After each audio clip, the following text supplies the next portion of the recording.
ओम गणेशाय नमः। ओम नमः शिवाय। मैं निखिल ज्योतिषाचार्य आप सभी का मेरे चैनल पर पुनः स्वागत करता हूं। आशा करता हूं कि आप सभी स्वस्थ होंगे। महादेव की कृपा आप सभी पर सदैव बनी रहे। ये वीडियो मिथुन यानी कि जैमिनाय के लिए बहुत विशेष है, क्योंकि वीडियो है 4 से 10 अगस्त 2025 के साप्ताहिक राशिफल के बारे में। कैसा रहेगा आने वाला सप्ताह मिथुन के लिए। मेरा जो साप्ताहिक राशिफल होता है वो प्रमुखतः चंद्रमा और उनकी गति पर आधारित होता है। चंद्रमा वैसे तो बहुत विशेष ग्रह हैं, लेकिन साप्ताहिक राशिफल के संदर्भ में बात करें तो उनकी गति, क्योंकि बहुत तेज भागते हैं, 2.25 से 2.5 दिन में राशि बदल लेते हैं। दूसरा, उनका मन का कारक होना, जिसके कारण वो हमारे भाव, स्वभाव, हर चीज़ पर एक प्रभाव डालते हैं। और उनका ये प्रभाव कि वो जहाँ पे भी जाते हैं, जिस भाव में, राशि में ग्रहों के साथ संबंध संपर्क बनाते हैं, उनको एक्टिवेट कर देते हैं। इन्हीं चीज़ों के कारण और उनकी गति के कारण जो राशि बदलते हैं पूरे हफ्ते में, हमारे जीवन में, हमारे स्वभाव में, भाव में बहुत बदलाव आता है। और इसका एक हमारे डे टू डे एक्टिविटीज़ पर इम्पैक्ट बहुत होता है। और इसको समझने के लिए ही साप्ताहिक राशिफल अति विशेष होते हैं। इस अंधकारमय जीवन में ज्योतिष के माध्यम से थोड़ी बहुत गाइडेंस प्राप्त करना, क्योंकि जनरल राशिफल होता है, इन सब चीज़ों के लिए जो साप्ताहिक राशिफल है अति विशेष होता है। यदि आपकी लग्न राशि या चंद्र राशि मिथुन है, दोनों ही गाइडेंस के लिए इस राशिफल को देख सकते हैं। जहाँ से सूट करता है, रिलेट करता है, वहाँ से इसको ऑब्जर्व कीजिए। व्यक्तिगत तौर पे मेरा मानना है लग्न से देखेंगे तो अच्छा, इन केस नहीं पता तो चंद्र राशि से भी इसको देख सकते हैं। शुरू करते हैं। चंद्रमा आपके सप्तम भाव में आ जाएंगे। ये होगा 5 अगस्त की सुबह। 4 अगस्त तक तो यहीं पे रहेंगे, जिसका हम आंकलन कर चुके हैं। तो 5 अगस्त की अर्ली मॉर्निंग 8-9 बजे के आसपास चंद्रमा आपके सप्तम भाव में आ जाएंगे और 7 अगस्त रात के 9 बजे तक यहीं पर रहेंगे। सप्तम भाव के जो चंद्रमा है वो न्यूट्रल माने जाते हैं, क्योंकि वो आपके धन स्थान के स्वामी हैं और सप्तम में बैठे हैं और लग्न को देख रहे हैं और गुरु शुक्र से परस्पर दृष्टि संबंध बनाए हुए हैं। तो ये शुरुआत ही जो हफ्ते की है ये बहुत शुभ दिख रही है। धन की बात हो, करियर की बात हो, बिजनेस की बात हो, सब में लाभ प्राप्त होगा। धन स्थान का स्वामी लग्न को देख रहा है, जहाँ पे गुरु हैं जो दशमेश और सप्तमेश यानी कि करियर बिजनेस में लाभ, और शुक्र भी हैं जो 12वें घर और पंचम के स्वामी हैं, यानी कि पैसा कमाने के आइडियाज़, ये लक्ष्मी योग भी बनता है और विदेश से भी पैसा आएगा। बस शुक्र लग्न में है और शुक्र 12वें घर के स्वामी भी हैं और चंद्रमा दूसरे घर के स्वामी हैं। ये थोड़े से खर्चे ज़्यादा दिखाता है हफ्ते के शुरुआती भाग में, पर अपने आप में जो समय है काफ़ी अच्छा है। यहाँ पर चंद्रमा पर मंगल की दृष्टि रहेगी और शनि की दृष्टि भी रहेगी, गुरु की दृष्टि रहेगी और शुक्र की दृष्टि भी रहेगी, यानी कि बहुत सारे ग्रहों का प्रभाव है और केतु का प्रभाव भी है। अब जब इतने ग्रहों का प्रभाव होता है चंद्रमा पर, तो व्यक्ति को बहुत बड़े निर्णय नहीं लेने चाहिए। मैं हमेशा कहता हूँ चंद्रमा जितने कम ग्रहों के साथ होंगे उतना व्यक्ति का जीवन सरल होता है। मैं अच्छा बुरा नहीं कह रहा, कई बहुत अलग प्रकार के लोग हुए हैं, जीवन उनका भले ही सरल ना हो लेकिन बहुत कामयाब हुए हैं, पर एक सरल जीवन के लिए चंद्रमा पर कम प्रभाव अच्छा होता है। जो व्यक्ति चाहते हैं कि सिंपल जीवन हो, सरल जीवन हो, उनके लिए चंद्रमा पर जितना कम प्रभाव हो उतना अच्छा रहता है। अब यहाँ पे थोड़ा सा केयरफुल रहेगा अपनी इमेज को लेकर। मंगल शनि का इम्पैक्ट है, यानी कि गुस्सा बहुत आएगा। शनि का प्रभाव विषदोष बनाता है और केतु का प्रभाव भी है, और ये दोनों अग्नि तत्व हैं। मंगल अग्नि तत्व, केतु अग्नि तत्व और चंद्रमा अग्नि तत्व की राशि में, तो एग्रेशन बहुत रहेगा और इसका प्रभाव मैरिड लाइफ पर, बिजनेस पर और आपकी सोशल इमेज पर पड़ सकता है। इसलिए थोड़ा केयरफुल अवश्य रहने की आवश्यकता है।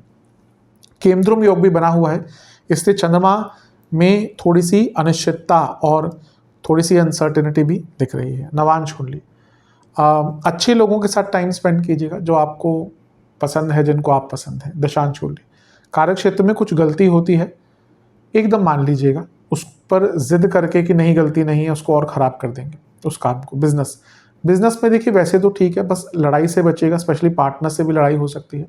और अपने बिजनेस को स्ट्रेंथ दीजिए, बेस को स्ट्रेंथ दीजिए, ये टाइम अच्छा है उसके लिए। लव लाइफ, लड़ाई हो सकते हैं, झगड़े हो सकते हैं, बस अगर कोई कन्वर्सेशन होती है तो उसको फेस करिए, भागिए मत। भले टफ कन्वर्सेशन हो, भले आपको लगता है लड़ाई हो जाए, पर यहाँ पे अगर आपने कन्वर्सेशन से को इग्नोर किया तो प्रॉब्लम होगी। वैवाहिक जीवन ठीक है, ज़्यादा एक्सपेक्टेशन नहीं, जैसा चल रहा है नॉर्मल वैसा चलने दें। स्टूडेंट्स के अनुसार मैं कहूँगा पेशेंस की अनिवार्यता बहुत रहेगी, यहाँ पे चीज़ें आपके विरुद्ध जाएंगी, पेशेंस अनिवार्य है। सेहत की जहाँ तक बात है, बीपी की प्रॉब्लम, इन्फेक्शंस, इंडाइजेशन, नसों की प्रॉब्लम, सर्वाष्टक। आपका 12वां घर बली है, थोड़े खर्चे तो बढ़ते हुए दिख रहे हैं। 7 अगस्त रात के 9 बजे चंद्रमा आ जाएंगे आपके अष्टम भाव में, यानी कि मकर में, और 10 अगस्त सुबह के 2 बजे तक, अर्ली मॉर्निंग 2 AM तक वो वहीं पर रहेंगे। चंद्रमा का अष्टम में आना कोई बहुत अच्छा तो नहीं माना जाता, ऊपर से यहाँ पे वो शनि की राशि में है और शनि की उदासीन राशि में है, और ये पूर्णिमा युक्त हो गए। अब पूर्णिमा युक्त चंद्रमा सेंसिटिव होते हैं। अब यहाँ पे इम्पैक्ट देखिए चंद्रमा पर, केमद्रुम योग, क्योंकि राहु को उसमें नहीं लेते, अष्टम के चंद्रमा और पूर्णिमा युक्त चंद्रमा और बुध से दृष्ट चंद्रमा, जो बुध वक्री हैं, ये बहुत केयरफुल टाइम रहेगा हफ्ते का, जहाँ पे मानसिक कंट्रोल नहीं रहेगा, बहुत अनिश्चितता रहेगी, गलतियां हो सकती हैं, गलत लोगों से संबंध, गलत लोगों का इन्फ्लुएंस, गलत लोगों की बातों में आके डिसीजन ले लेना और चीज़ों को एनालाइज ना कर पाना। ये हफ्ते का जो भाग है आपका, ये बहुत केयरफुली आपको बताना। आपको धन का लाभ हो सकता है, क्योंकि धनेश अष्टम में है और धन स्थान से 2 ग्रह बैठ के देख रहे हैं, परंतु ये समय बहुत अनिश्चिततापूर्ण जाएगा। कोई बड़ा निर्णय ना लें, मानसिक अशांति बहुत रहेगी, एंग्जाइटी बहुत रहेगी, और कभी कभी नेगेटिव थॉट्स भी आएंगे। और रही सही कसर गुरु से, क्योंकि 8वें में है तो शकट योग भी बन रहा है, और शकट योग से क्या होता है, चीज़ें डिले होती हैं। तो हफ्ते का मध्य भाग आप देखेंगे बहुत कॉन्ट्रास्टिंग रहेगा, जहाँ हफ्ते का शुरुआती भाग थोड़ा पॉजिटिव नोट पे स्टार्ट होगा, ये वाला भाग जो है थोड़ा नेगेटिव होगा। कोई भी बड़ा निर्णय ना लें, कोई भी डॉक्यूमेंट साइन ना करें, ध्यान दीजिएगा, और वाणी पर बहुत कंट्रोल। नवांश कुंडली, जैसा मैंने कहा लेट गो, यहाँ पे चीज़ों को लेट गो करिएगा, बहुत काम आएगा। दशांश कुंडली, कार्य क्षेत्र में मैं कहूँगा कि दूसरों की ना गलतियाँ मत निकालेगा, क्योंकि होगा क्या कि आपकी गलती पहले दिख जाएगी। शांत रहिएगा, अपने काम से काम रखिएगा। बिजनेस में बहुत उत्सुकता नहीं, आप आगे के बारे में सोचिए, पर अति उत्सुकता तंग करेगी। लव लाइफ की जहाँ तक बात है, मैं यही कहूँगा कि पहले अपनी गलतियों को सुधारिए, सुधारने से पहले उनको जानिए, फिर चीज़ों को ठीक करिए। वैवाहिक जीवन बहुत अनिश्चितता है, मैं यही कहूँगा कि वाणी पर कंट्रोल बहुत अनिवार्य रहेगा। जहाँ पे हल्की सी वाणी आपकी कटु या व्यंग्यात्मक हुई, वहीं पे बड़े झगड़े होंगे। स्टूडेंट्स, एक वेकअप कॉल मिलेगा यहाँ पे आपको। कभी कभी क्या होता है ना, हम बड़ी चीज़ों को ईजिली लेते हैं, अरे सब कुछ आता है। यहाँ पे कुछ ऐसा हो सकता है, अचानक से आपको एक वेकअप कॉल मिल सकता है, अच्छा भी होता है कभी कभी हम सबके लिए। थोड़ा बदलाव की आवश्यकता है। अगर आप स्टूडेंट हैं, आप थोड़ा सा ओवर कॉन्फिडेंट हो रहे हैं। सेहत के हिसाब से इन्फेक्शंस, स्किन डिसऑर्डर, हड्डियों की प्रॉब्लम, सर्वाष्टक, लाभ स्थान बली है। पैसा अचानक से आ सकता है, फिर से कहूँगा पैसा लगाइएगा मत, बहुत अनिश्चिततापूर्ण टाइम रहेगा। 10 अगस्त सुबह के 2 बजे चंद्रमा आ जाएंगे कुंभ में, और सप्ताह के अंत तक यहीं पे रहेंगे। अंतिम दिन है, अर्ली मॉर्निंग आ जाएंगे, तो इस सप्ताह का जो अंतिम दिन है वो पूरा चंद्रमा यहीं पे बिताएंगे।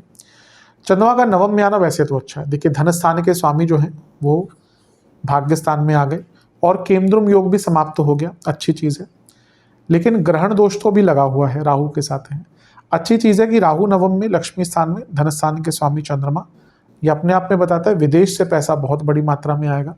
और जो लोग स्पेकुलेटिव मार्केट्स आदि में काम करते हैं, कुछ इंट्यूशन बेस्ड काम है उनके, गुप्त तरह के काम है उनके, 2 नंबर के काम है, बहुत लाभ होगा। गुरु की दृष्टि भी है, ये भी ठीक ही है। केंद्रों के स्वामी है, लग्न में बैठे हैं, सप्तमेश दशमेश है, करियर बिजनेस में लाभ होगा। अब बस ये है कि राहु चंद्रमा के साथ ग्रहण दोष और गुरु का प्रभाव, ओवर थिंकिंग इतनी तंग करेगी ना, मतलब कि आप कंट्रोल ही नहीं कर पाएंगे। पंचम से पंचम में है राहु और चंद्रमा, ऐसे लोग इनका मन कभी, आप किसी भी राहु चंद्रमा वाले व्यक्ति से बात करके देख लीजिए जिसकी कुंडली में राहु चंद्रमा शांत है, उनको पता ही नहीं कि मन को शांत रखना क्या होता है। उनके मन में कुछ ना कुछ हमेशा कुछ लोग होते हैं जो बहुत स्थिर स्वभाव के होते हैं, जैसे केतु चंद्रमा है, वो कभी कभी बहुत स्थिरता आ जाती है उनके, जो वो कभी कभी कुछ सोचते भी नहीं है। आप राहु चंद्रमा वाले व्यक्ति से पूछ लो कि ऐसा कभी हुआ है कि आप सोचना रहे हो, कुछ प्लानिंग ना कर रहे हो, वो बोलेगा कभी नहीं। अब यहाँ पे क्योंकि गुरु का प्रभाव भी, तो over planning, over analysing, over thinking, ये बहुत तंग करेगी। पर राहु चंद्रमा नवम में, घर में कोई धार्मिक अनुष्ठान करना है, धार्मिक जगहों पे जाने का प्लान करना है, उसके लिए अच्छा है। बॉसेस से थोड़ा संबंध बनाकर रखें, काम आएगा। नवांश कुंडली बताती है कि ये टाइम ठीक है, ओवर थिंकिंग रहेगी, लेकिन साथ में टाइम कुछ बड़ा सोचने का भी है। दशांश कुंडली, जो चीज़ नहीं कर सकते सीधा नो बोल दीजिएगा। कभी कभी हर जगह पे हाँ बोलना ना बहुत कठिनाई देता है, सही जगह पर ना बोलना व्यक्ति को बचा सकता है। दशांश कुंडली, कार्य क्षेत्र में बिजनेस में मैं कहूँगा वैसे ठीक है, लेकिन थोड़ा सा मिसकम्युनिकेशन हो सकता है कई लोगों के साथ। लव लाइफ, ये वो टाइम है जब चीज़ों को ठीक करने का एक मौका मिलेगा। वैवाहिक जीवन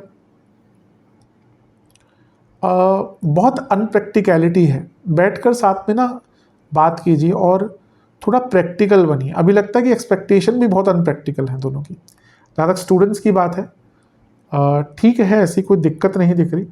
एक ही दिक्कत है कि आप ज़्यादा टाइम नहीं दे रहे अपने स्टडीज़ को, और ये आगे चलकर तंग करेगा। सेहत के हिसाब से इन्फेक्शंस और बीपी की प्रॉब्लम, स्लीप डिसऑर्डर। सर्वाष्टक में आपका लाभ स्थानीय बलिए, पैसों के लिए हफ्ते का ये भाग भी अच्छा है, पैसों के लिए पूरा ही हफ्ता आपका श्रेष्ठ है। उपाय के स्वरूप में गणेश जी को लड्डुओं का भोग लगाकर ओम एक दंताय नमः मंत्र का 21 बार जाप कीजिएगा, और हो सके तो एक घी का दिया भी गजानन को समर्पित कीजिएगा। आशा करता हूँ वीडियो काम आएगी। चैनल पर नए हैं सब्सक्राइब कीजिए, वीडियो को लाइक कीजिए। मिलता हूँ अगली वीडियो में, तब तक के लिए ओम नमः शिवाय।